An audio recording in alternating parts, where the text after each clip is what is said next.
Mathieu Zagrodzki, bonsoir. Vous êtes Bonsoir. chercheur associé au CESDIP, c'est le Centre de recherche sociologique sur le droit et les institutions pénales. Vous êtes un spécialiste des questions de sécurité. On va revenir sur l'affaire Théo, ce jeune homme de 22 ans, d'Aulnay-sous-Bois, qui est hospitalisé depuis jeudi dernier suite à de graves blessures après un contrôle de police. Tout d'abord, suite à cette affaire, la ville d'Aulnay-sous-Bois a été le théâtre, cette nuit à nouveau, de violences. Voilà, on voit des images, des dizaines de véhicules incendiés, 26 personnes interpellées. Est-ce qu'on peut parler d'une situation éruptive? Que vous inspirent ces images et ces violences? Que c'est finalement la répétition d'un schéma auquel on assiste depuis 30 ou 40 ans. À chaque fois qu'on a un incident en fait, entre police et jeunes dans les quartiers, s'ensuivent des incidents de ce type. Je pourrais en énumérer pendant les 10 minutes que dure l'émission. Si on regarde les émeutes de 2005, c'est exactement ça. Villiers-le-Bel en 2007, c'est ça. Puis il y a eu des incidents plus anciens, à Mantes-la-Jolie ou Montfermeil au début des années 90. Mais il y a un côté jeu, comment dire, ou un côté vraiment, où c'est l'expression d'un ressentiment très fort vis-à-vis de la police et de la société, de tout ce que ça représente. Il y a un ressentiment très fort à l'égard de la police. Il ne faut pas se voiler la face. Il y a des relations très tendues entre les jeunes de ces quartiers, d'une part, et la police nationale, d'autre part. Après, qu'il puisse y avoir une dimension, comment dire, où il y aurait des suiveurs qui s'inscriraient dans un phénomène de groupe, on ne peut pas l'exclure, mais il y a quand même avant tout une situation très tendue. Pourquoi un ressentiment très fort à l'égard de la police? Comment est-elle vue, la police? Est-ce qu'elle est perçue, à tort ou à raison, comme étant raciste? Je vous dis ça parce que Théo, lors de son altercation jeudi soir, dit avoir été traité, je cite les propos rapportés par son avocat, de négro et de bamboula. Est-ce qu'on a une police typée qui finalement ne ressemble pas aux gens qu'elle est censée contrôler dans ces quartiers? Il n'est pas forcément évident de répondre à cette question pour la bonne et simple raison qu'on n'a pas de statistiques ethniques sur la population française dans son ensemble et sur la police plus particulièrement. Alors que c'est le cas aux États-Unis par exemple, c'est le cas en Grande-Bretagne où ce sont des choses mesurées, où on peut dire que la police correspond peu ou prou à la population. Alors, les contrôleurs ressemblent aux contrôlés. Les contrôleurs ressemblent aux contrôlés.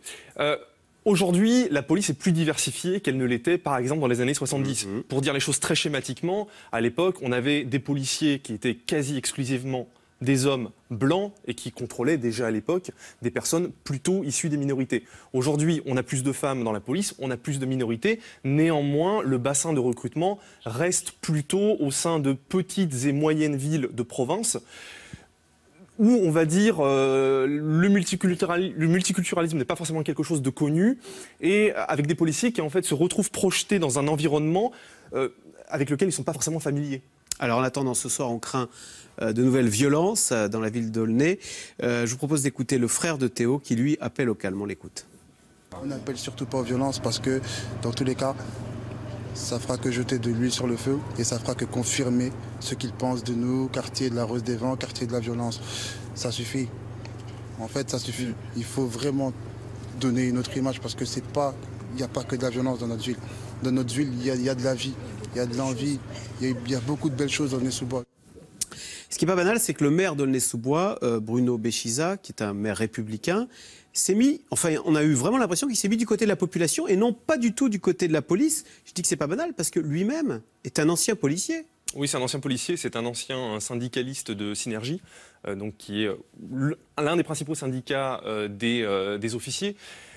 Certes, c'est pas banal, on aurait pu penser qu'il se placerait du côté de la police. Néanmoins, il y a deux choses qu'on peut dire à ce sujet. La première, tout simplement, il est avant tout maire d'une ville, plutôt que d'être ancien policier, et donc il est un peu le garant de la paix sociale dans sa commune, et je pense que c'est aussi une façon d'appeler au calme et d'apaiser les tensions.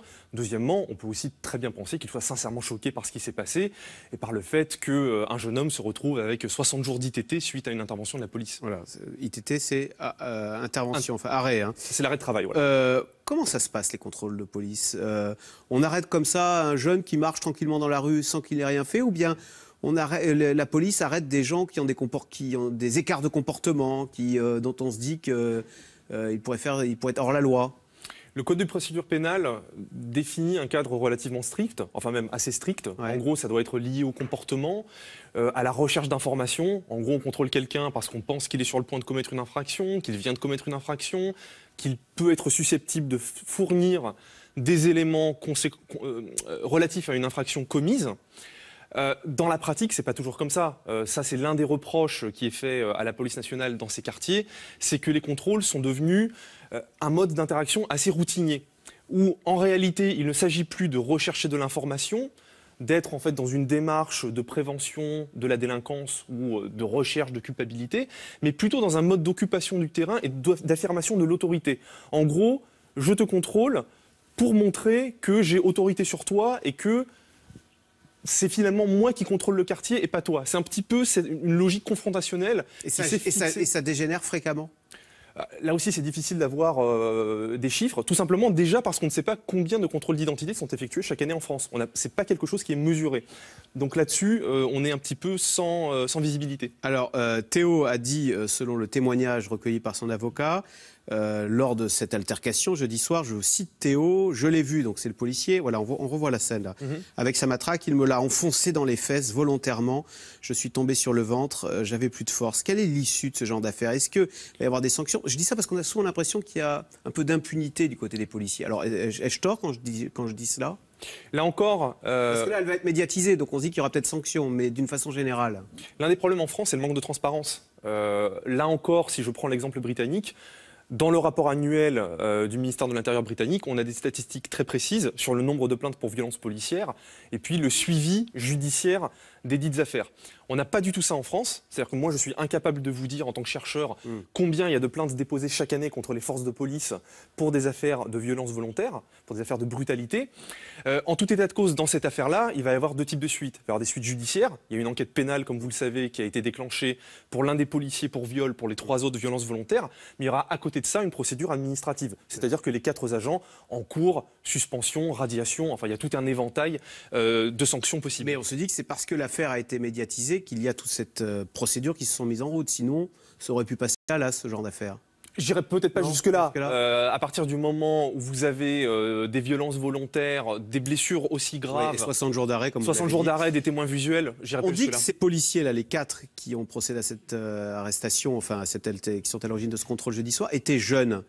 Est-ce qu'il n'est pas là le problème? Est-ce qu'il n'est pas un petit peu comme les enseignants d'ailleurs? Souvent on met des gens jeunes, peu formés, là où c'est le plus difficile. C'est évidemment plus difficile de faire respecter l'ordre républicain dans les quartiers sensibles dans Seine-Saint-Denis, je sais pas, que dans le 7e arrondissement de Paris. Bien entendu que c'est le principal problème. 90% des postes à pourvoir en sortie d'école sont grosso modo en Ile-de-France et principalement dans des zones urbaines plutôt difficiles. Et comme je vous le disais tout à l'heure, la majorité des recrues viennent plutôt de zones périurbaines, de petites localités.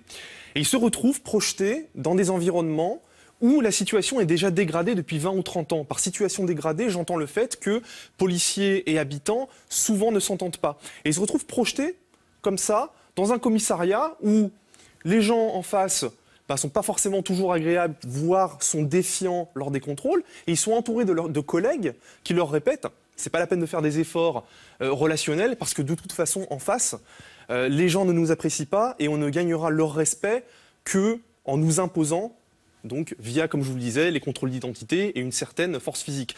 D'où souvent des surréactions lors d'interventions de ce type. Et encore une fois, il ne s'agit pas de dire que ceci est systématique.